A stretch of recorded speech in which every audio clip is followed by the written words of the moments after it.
Hey guys, welcome to the video. So what we have here is a Brent Mason Signature Series Fender Telecaster.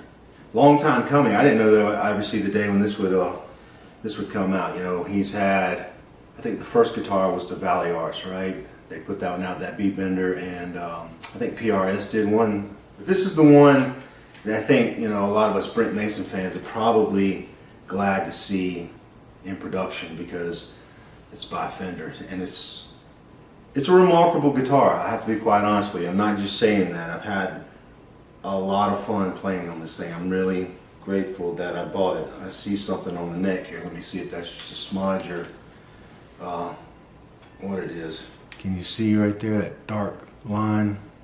I hope the lighting's okay. I still haven't got this room set up yet for making videos, but I'm trying. So how did I come into owning one of these? So I've been wanting to get a beat bender for a while because I've just always wanted a beat bender, and I don't know anything about them, how to play them. And I had been looking for a while, and I just wasn't really finding anything out. And I just, the few guitars that did come in with beat benders, you know, they route out the whole back end of the guitar, and they're really heavy, and you're paying a lot for that beat bender. You're paying a lot for this, but at least you're getting your money's worth in this, I believe. It just, the timing, you know, I'm a fan of Brent Mason's fan page on Facebook.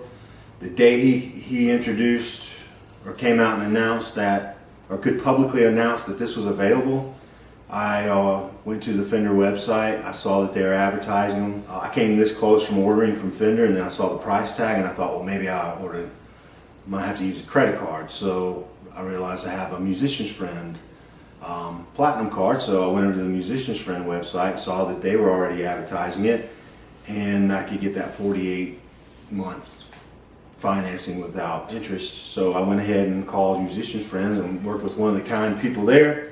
Sorry, I can't remember his name, but he worked out a deal, and so I got one. I ordered it the day that I think they were advertised. It was on order for maybe 2 or 3 weeks, and I've had it for close to 2 months now. I just haven't gotten around to making a good quality video for you guys. But that's, you know, I've been wanting a beat bender. It just so happened this case, I would have gotten this anyways had I not been wanting a beat bender. In fact, I'm having more fun playing all kinds of stuff, jazz and blues, and it's just a really versatile guitar. If you can get your hands on one and you can get in a music store and play one firsthand, you need to check it out. Or if you just want to take a leap of faith and buy one the way I did, I got lucky, or maybe they're all that way. Maybe they all come out.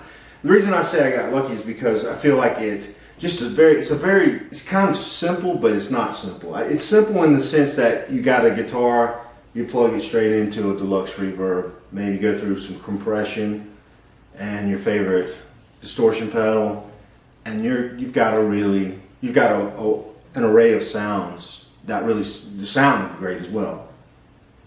And it's there's nothing, it's not beautiful in the sense that people are going to be like, oh, look at that gray pewter guitar. That's not what you're buying this guitar for, and you're getting all these different tones that we're known. We attribute to Brent Mason. Really, really versatile guitar. It's almost like it's a club guitar. It's a good guitar to take to your gigs. I mean, although it comes with a pretty nice price tag, it's one of those guitars that you're going to be able to dial in all these different sounds out of, whether you play country, rock, blues, or jazz. You just got a lot of versatility right here. And if you can't afford this guitar, then I think a lot of people will probably be going and trying to come up with some type of setup like this on their own. So yeah, it's an alder body. These are like 3 Seymour Duncans. I forget the actual names. I think it's a vintage stack. This middle one's a hot stack, and then this is a mini humbucker. And the way this works is when you have this knob on the bottom pulled out, it's just like a regular guitar. So in this position, you're just getting your bridge pickup, middle, you get your middle pickup, and then you get the humbucker. When you push that down, you get a combination of both. So in this I believe is the setting that we would probably attribute to most of Brent Mason's country type of sound, where you get the out of phase middle pickup and the bridge pickup as well.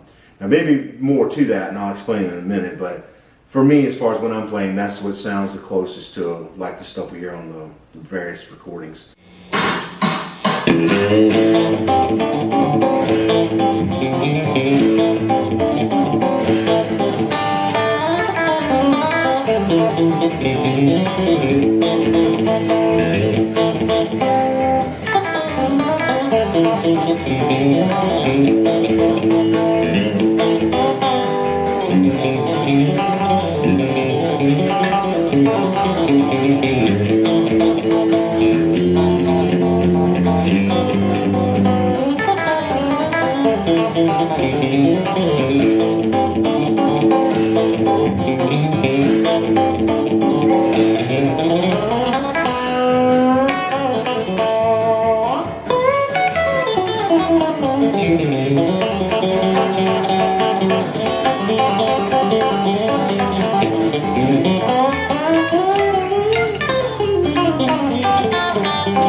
Middle position is all 3 of them when this is pushed in, and then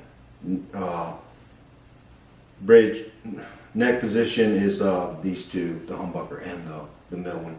And this middle control here is just the volume for this middle pickup, the red pickup.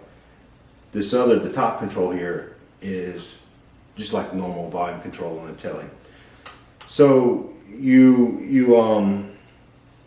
can blend in this middle. That's kind of what you're doing in all these different scenarios, especially, let's see, in this position here, you're blending in the volume of this middle pickup, depending on the configuration you're in.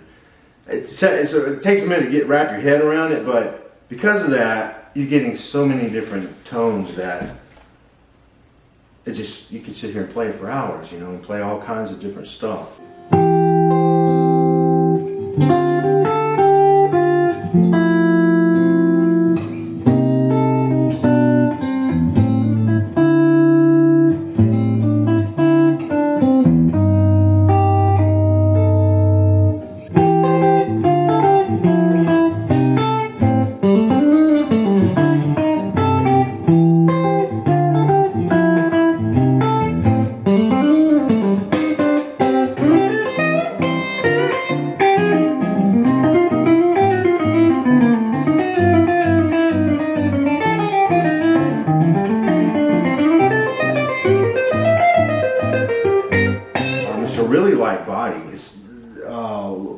musicians friends, they said alder, but originally Fender on their website, I thought they said ash.